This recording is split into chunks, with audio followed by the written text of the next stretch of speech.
ನಿದ್ರೆ ಅಂದರೆ ಯಾರಿಗೆಲ್ಲ ಇಷ್ಟ? ಯಾರಿಗಿಷ್ಟ ಇಲ್ಲ ಹೇಳಿ? ಎಂಥವ್ರಿಗೂ ನಿದ್ರೆ ಅಂದರೆ ತುಂಬ ಇಂಪಾರ್ಟೆಂಟ್ ಅಲ್ವಾ? ನಮ್ಮ ಒಂದು ಕೆಲಸ ಕಾರ್ಯ ಇರ್ಬೋದು, ಕೆಲಸದ ಒತ್ತಡ ಇರ್ಬೋದು, ಏನೇ ಒಂದು ಟೆನ್ಷನ್ ಇರ್ಬೋದು, ನಾವೆಲ್ಲದನ್ನೂ ಮರೆತು ನಮ್ಮ ದೇಹಕ್ಕೆ ಮತ್ತು ನಮ್ಮ ಬ್ರೈನ್ಗೆ ಒಂದು ರೆಸ್ಟ್ ಸಿಗುವಂತಹ ಟೈಮ್ ಅಂದರೆ ಅದು ನಿದ್ರೆ ಟೈಮು.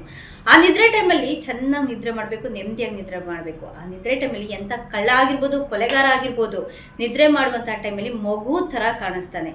ಅದು ನಿಷ್ಕಲ್ಮಶವಾದಂಥ ಒಂದು ಟೈಮ್ ಅಂತ ಹೇಳ್ಬೋದು.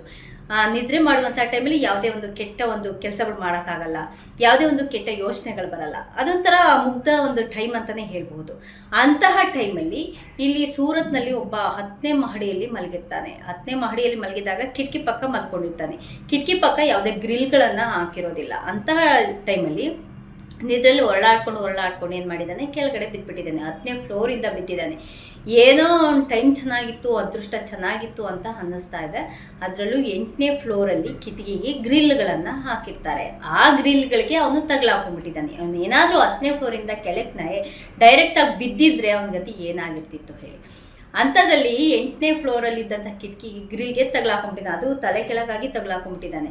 ಅದನ್ನು ಯಾರೋ ಬೆಳಗ್ಗೆ ಆದಮೇಲೆ ನೈಟಾಗಿ ಬಿದ್ದಿದ್ದಾನೆ. ಬೆಳಗ್ಗೆ ಆದಮೇಲೆ 8ನೇ ಮಹಡಿಲಿದ್ದಂತಹ ಜನಗಳು ಅದನ್ನು ನೋಡಿ ಗಮನಿಸಿ ಅಲ್ಲಿದ್ದಂತಹ ಪೊಲೀಸ್ನವ್ರಿಗೆ, ಹಾಸ್ಪಿಟಲ್ಗೆ ಎಲ್ಲರೂ ಯಾರು ಬೇಕೋ ಅದಕ್ಕೆಲ್ಲ ಕರೆಸಿ ಅವ್ರಿಗೆಲ್ಲ ತಿಳಿಸಿ ಅವ್ರು ಒನ್ ಅವರ್ ಅವ್ರ ಕಾರ್ಯಾಚರಣೆ ಮಾಡಿದ್ದಾರೆ. ಅವನ್ನ ಅಲ್ಲಿಂದ ತೆಗೆದಿಕ್ಕೆ 1 ಅವರ್ ಕೆಲಸ ಮಾಡಿದ್ದಾರೆ.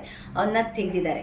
ಕೆಲವೊಬ್ರು ನಿದ್ದೆಲಿ ಓಡಾಡುವಂತಹ ಅಭ್ಯಾಸ ಇರುತ್ತೆ, ಕೆಲವೊಬ್ರು ನಿದ್ದೆಲಿ ಮಾತನಾಡುವಂತಹ ಅಭ್ಯಾಸ ಇರುತ್ತೆ.